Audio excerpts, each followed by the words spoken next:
Hello, welcome. This is the Spark of Aliveness podcast. I'm Darcy Sky, and I am very excited because I asked my friend Keith to come on and talk with us.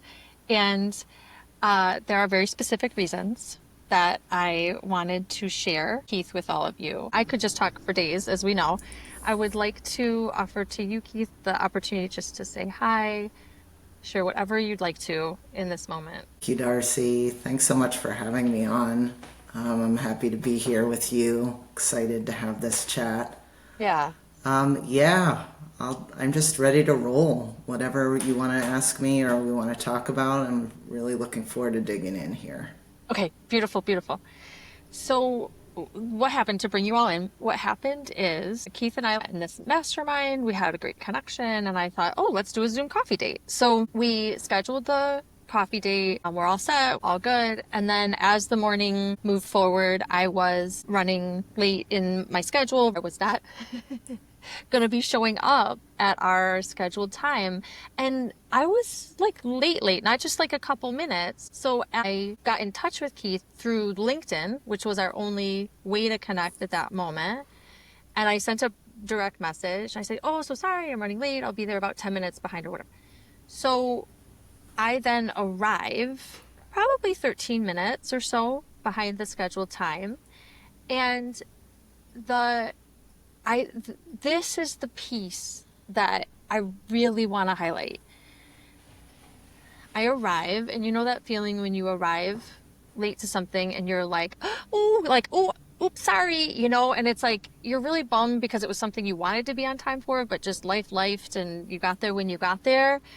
And you really don't want the person to have any sense that you being late meant that you didn't care a lot about it or it wasn't important. Like, you really don't want to have to, like, I feel it like climb up a mountain of like, oops, sorries, and like deal with all that relationally first before you get into the fact that you're just actually really excited to see the person and have your conversation. And so I was really dreading that moment, even though I'd sent the message and I was hoping and assumed that Keith had gotten it. I arrived with that like tightness, like, ugh. And then what I actually experienced, which also was my first time being one-on-one with Keith to chat. There was a feeling. I mean, even in Zoom, you feel things. And it was like, there was this feeling that was like,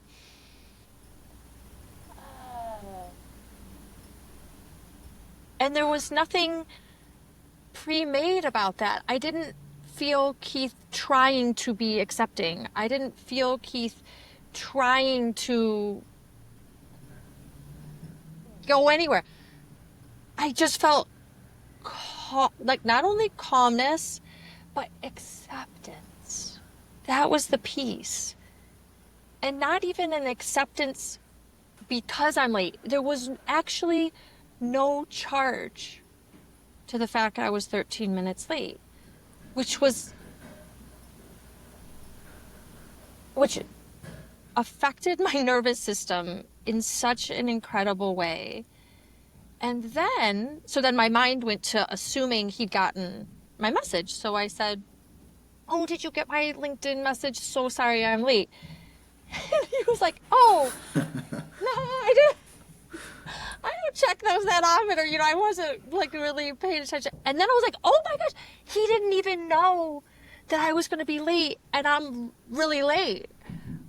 And then that added an additional layer to my experience of acceptance. That level of acceptance. And again, you and I haven't known each other for years. We're not building on the fact that you can trust me around, I'll show up. Like, you don't actually know that about me.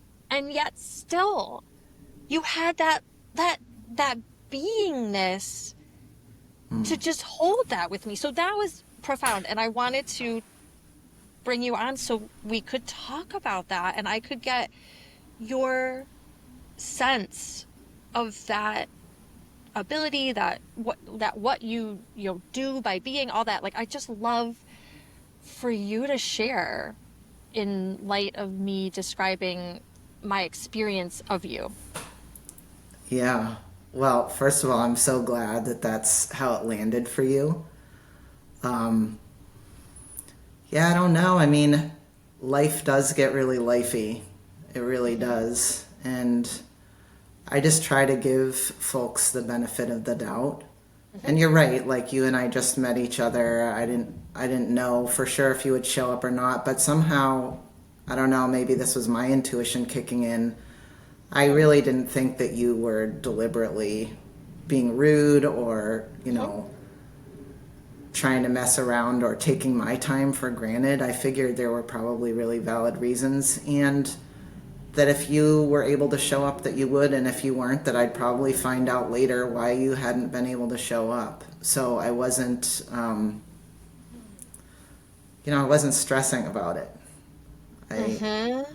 I find honestly when I stress about things like that, I'm causing harm first and foremost to myself. Um, Mm. and also I Mm. think more broadly than that because I think everything kind of emanates out from me. Mm. So I just try to let things like that. I surrender, I guess is the way I'll put it. I try to surrender to whatever's happening in front of me. And what was happening in front of me is that you weren't there yet, and that was okay. Yes.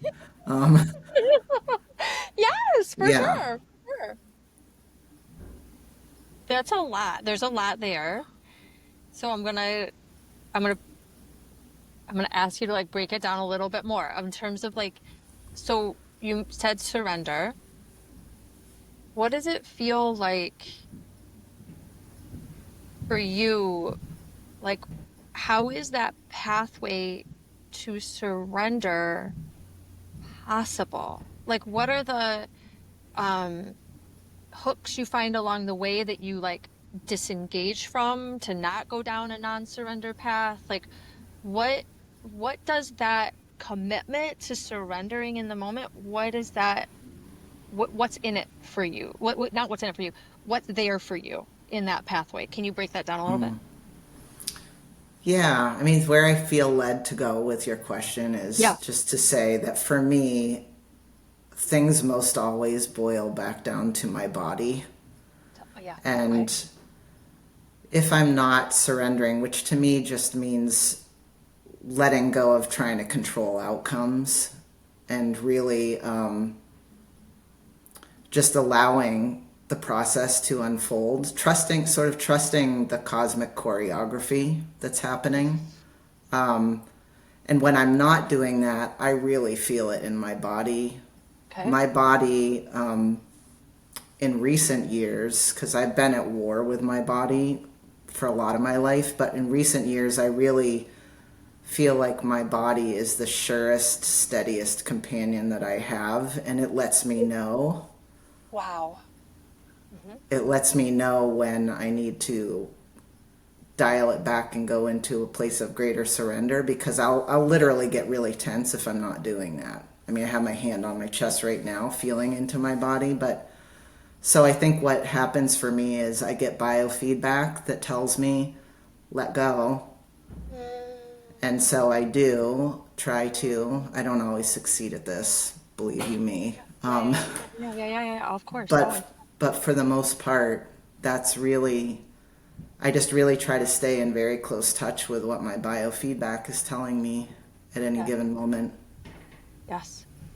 Would you be willing to describe um, your experience around the biofeedback? Like, does it shoot up your spine? Is it in your belly? Is it in your shoulders? In your chest? Or is it buzzing around your head? Like, could you help us with that at all? Because I find like as we hear Sure. you, we might be able to get into our own experience with that. Yeah. Well, I'll just say my body is super creative. And it likes to make sure that I pay attention by giving me all different kinds of things. It doesn't want me to get lulled into Yeah, thinking I know what no, it's we're the all same. about. Exactly, Yeah. exactly. It's a dynamic process. You're always in, Yeah. dynamic relationship. Fair enough. Yeah, Okay, it okay. gets really clever and kind of funny Mhm. sometimes, but often that it doesn't feel funny in the moment. Oh, okay, fair enough. Okay. But I would say with the piece about surrender, more often than not, for me, especially nowadays in these times that we're living through, Mm-hmm. I'll get, if I'm not surrendering, I'll get like really so much tightness in through my neck and up through my jaws, and in my face. I can really just feel all the little muscles of my face holding way more than they're meant to, because I have a skeleton that's holding me up, right? And my facial muscles don't need to hold my skeleton up, but that's what they start doing if I'm not surrendering. They Wow. start thinking, oh, the earth isn't doing its job, because the earth is also holding me, but it doesn't trust you. So I get these sort of real feelings of tension, unnecessary tension.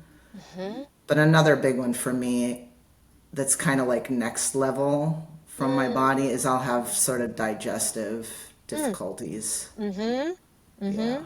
So those are two places that you find it Yeah. occurring to give you information. Yeah.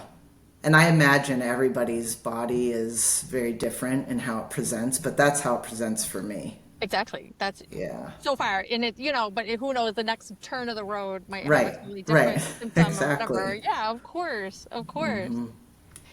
And it sounds like it's been like a practice for you then of like getting the message and then responding and like that you take the jaw tightness or the digestive situation, you take it and you're like, okay, what is this? How could, like, what is this potentially telling me, or how might I respond? And then you take the next step and say, how could I surrender more in this moment? Or like, can you bring us into that like process for you of what that, if you were saying it out, what would that might be like for you? Yeah, I think the first thing is just to notice, like, oh, I'm really holding a lot of tension here. Mm-hmm. And then to try to connect the dots of, like, why? What am Mm-hmm. I? So I'll just use, hypothetically, although it didn't really play out like this, the day you and I were supposed to Yeah. meet. But had I been feeling a lot of tension, I think Yeah. it would have looked like, oh wow, my jaw is really tight, my neck is really tight, like why? And then I might have said, oh, I'm really apprehensive that Darcy might not show up. Maybe she's going to stand me up. Yes. And then I would have said something to myself like, maybe she will, and Mm-hmm. that's okay. And there's actually not anything that we can do about that. Okay. We meaning me, myself, and I. Exactly. And all your protectors and supporters and all everybody else. Yes, absolutely. Yeah, and then just saying, I don't know, something like, and if she does, like, it's still gonna be okay, and it doesn't necessarily mean that I've failed in any way or that I'm doing anything wrong or that she's. I don't need to take it personally. I don't need, Mm-hmm. it's just something has happened. So, and I often find myself in dialogue with my body just saying, it's okay to hold on to this tension, but it's really okay to let go of it, and it actually makes things a lot easier for us, me, myself, I, and everybody Yes. else, Yes. if I can let go and just soften into what's actually happening right now.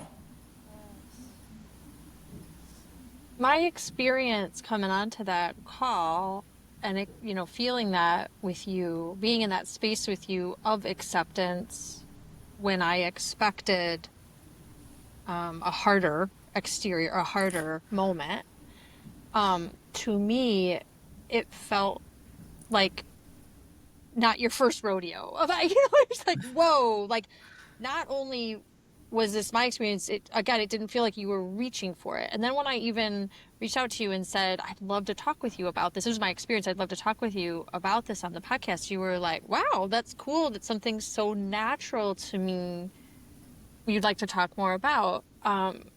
So I, how, for me, because that, thank you for breaking down the process and also talk about that natural, that piece that where it feels so natural to you. Can you talk about that a bit? Yeah, I can try to speak to that. Well, you're right. This isn't my first rodeo. Mm. I've been, wrangling the steer of my body for a while here. But Mm. I think, again, it's a recognition that I've come to over time that when I am not in a place of trying to be responsive to the biofeedback I'm getting and be in a place of surrender, that I suffer. And when I Mm. suffer, others around me suffer.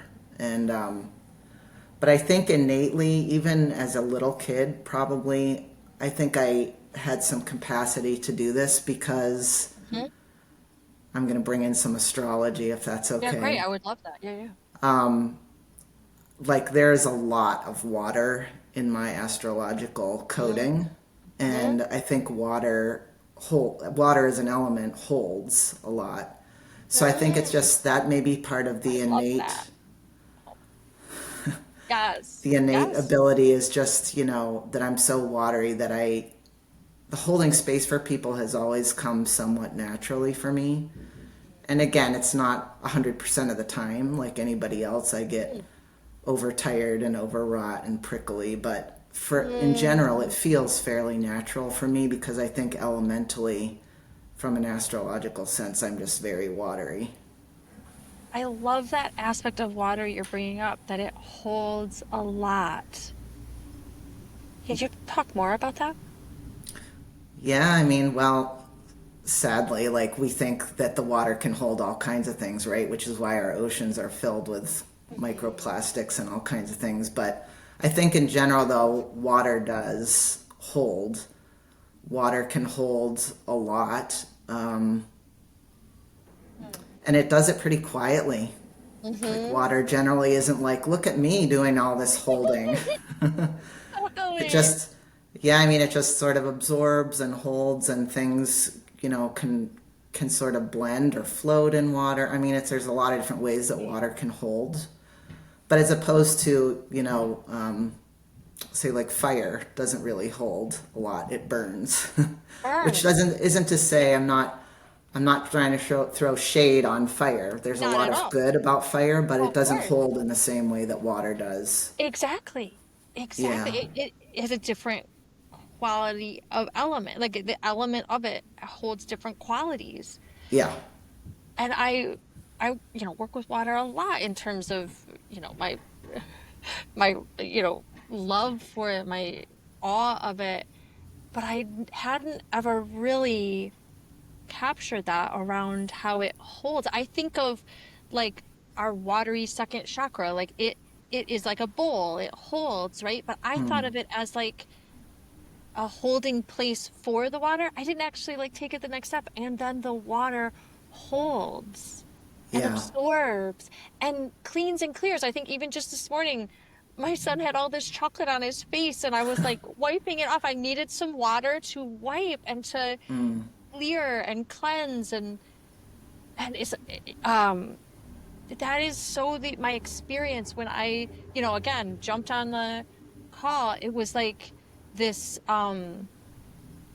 this like washing away. It had this like very calming, like of course water can be turbulent and high waves and all that, but in my experience of your water at that time was that it was like washing away. It just quickly just washed away the 13 minutes and the questions about where I was and what was going on and what all that meant and da da da. It just was like, and cleared. Okay, let's start fresh. Yeah. All Well, right, I'm glad it felt that way and not like a fire hose, because water can also be like a fire hose. oh, um, exactly, yeah. exactly. How I'd be so curious. I know you're a coach. You do work with folks. Like, what for you? What drew you to this way of connecting, relating? How do you find that, your wateriness, your acceptance, your surrender? How does that show up? Do you find in your practice? Thanks for asking. I think one of the things that I've heard from clients I've worked with is that it makes for a space that feels really non-judgmental Yeah, I'm sure. Yes. and curious, and I think pretty secure for people to be able to have me just hold sort of a watery container for them to maybe do some digging inside themselves that doesn't feel so good to do on their own or doesn't even feel accessible to do on their own. There's something about, my watery accompaniment, I guess is how I'll put it, that Yes. invites people to look inside at a deeper level than they feel able to go. I don't know, I'm getting a visual right now saying this of, like sometimes in caves there's a lot of water. There's Yeah. sort of like a river or a stream of water in a cave that can bring people down in deeper. And I don't know, maybe I'm a little bit like that stream for people, but I think it does show up in this sort of safe containering kind of way. Incredible. Incredible. I can only imagine. Can only imagine. And, just to dig into your work a little bit, if you're okay with that, like you Sure. work with people around very,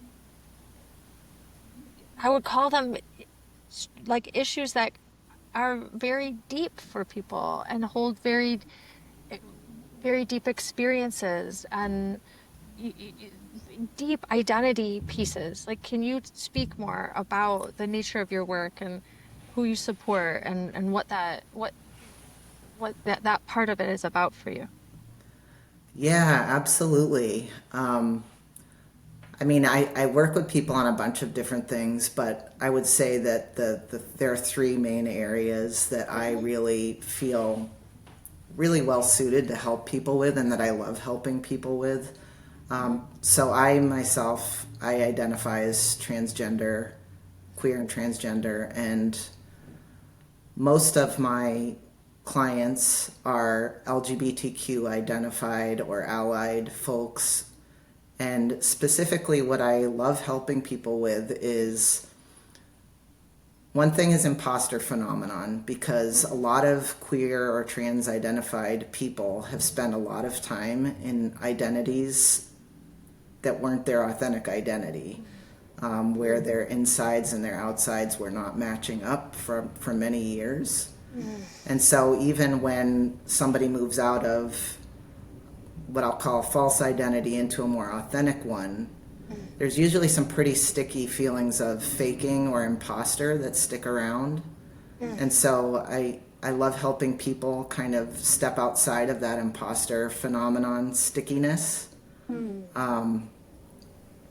And kind of the other things sort of go along with that. Another thing is when somebody has a big identity shift, even if it's, something that's a cause to celebrate Mm, ultimately, there's a mm, lot of loss because you're mm. letting go of an old identity. It's like you're molting your shell.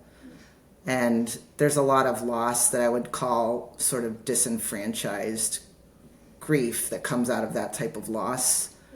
And we live in a culture that doesn't support people having a place to unpack some of that disenfranchised grief. And sometimes people aren't even aware that they're holding that. And they're just kind of like, why can't I get this hot air balloon off the ground? And it's because there are all these sandbags full of disenfranchised grief that are holding it onto the ground.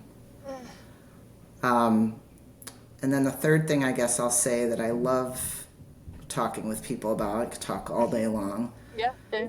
is just the way in which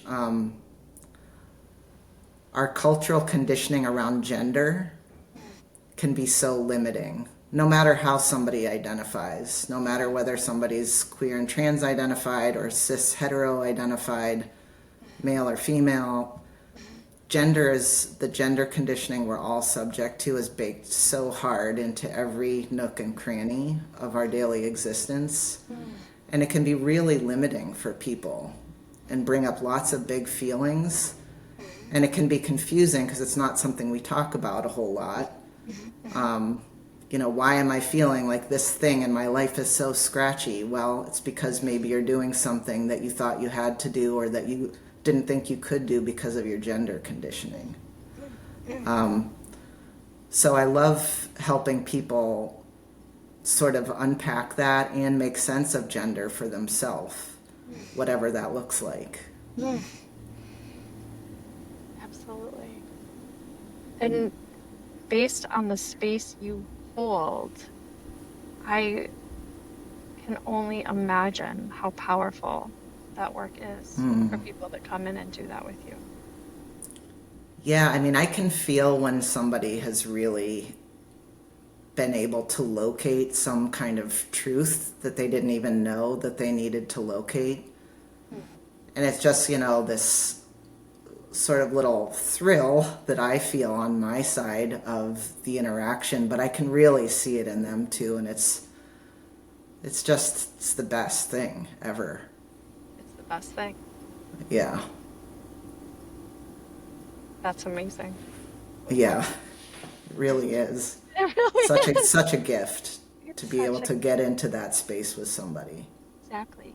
Yeah. Exactly. And so it sounds to me like if someone is feeling brave, like it's time to they know it's time to go into the cave, if we can keep with that imagery and that metaphor, they know they're going into the cave whether they want to or not. Life either threw them in there or they're making that decision to go in there, and they would like someone to be with them in it and support their process and hold this incredible, accepting, non-judgmental space to support and be their sort of river guide down the river.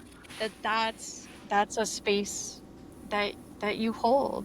That's a place that you meet people. Yeah. Yeah, I really love to offer that to people, invite them to go there with me. And just trust that if somebody finds me in that way, it's probably time for them to maybe go on that river raft journey down into the cavern or something like that. Yes. Yeah. Yes. Yes, that's beautiful. That's beautiful. Oh, Keith, it's been Yeah. so awesome to connect with you here. Thank you so Yeah, much. same. Thank you so Come much on. for having this chat with me, Darcy. So Yes. glad Yes. that we have intersected. I know that we found each other in this big wide world. Yeah.